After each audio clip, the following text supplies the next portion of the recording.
এটা তালা দিয়েছেন ম্যাডাম? বলছি আপনারা মানে ভেতরে কেন, মানে তালা ভেতরে প্রবেশ করা যাচ্ছে না?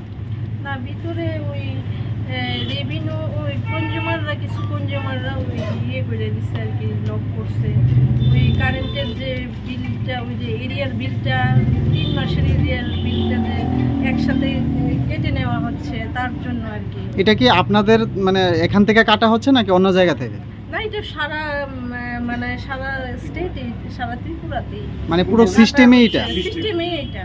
ওরা তাদের অভিযোগটা কি আপনারা কেটে নিচ্ছেন? না, তাদের অভিযোগ হচ্ছে কেন আমাদের টাকা একসাথে কেটে নেওয়া হচ্ছে, ওইটা 3 মাসের।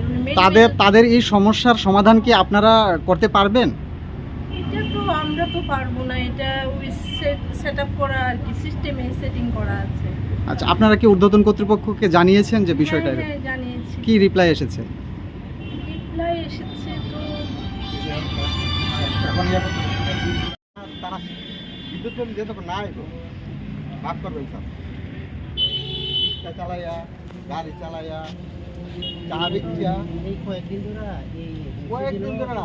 তারা আমি এখন এখানে যে ইন্টারনেটে তাদের জিজ্ঞাসা করছি যে কিসের টাকা কাটা হবে, তাহলে কিন্তু মিটারটা তারা স্যালারি, তারা কি আমাদের থেকে 25 মাসের স্যালারি কেটে নিতেছে, 8 ইউনিট যেন আমাদের থেকে নিতেছে 5 টাকা কত ইউনিট, ঠিক আছে? তারা প্রতি মাসে স্যালারি পেয়েছে বছরের লাস্ট 2 বার কি কইরা তারা পাবলিকের এমনি খবর থাকে, তারা এটা জবাব দেয়। তারা পরিবহন বিদ্যুৎ মন্ত্রী এখানে আয় না না আমি